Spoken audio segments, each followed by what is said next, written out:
मूर्ति है सबसे निराली। मैया तेरी मूर्ति है सबसे निराली।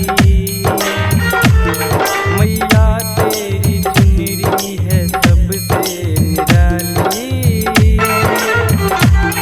मैया तेरी मूर्ति है सबसे निराली।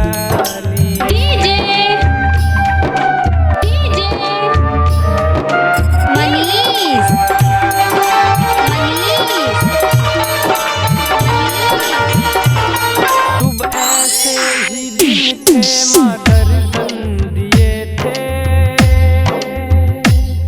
वही दीप चरणों में फिर जल पड़ी है।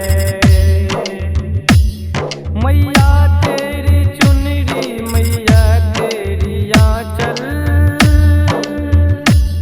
मैया तेरी वीणा है सबसे निराली।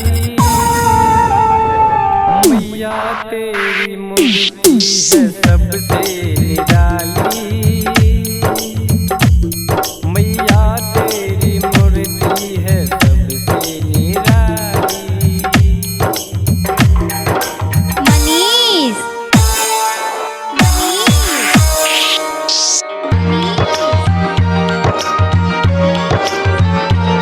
मैया मेरे सर पे जरा हाथ रख दे,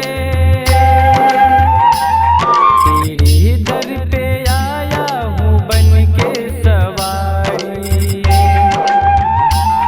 अगर माँ तू ख्वाबों ख्यालों में होती,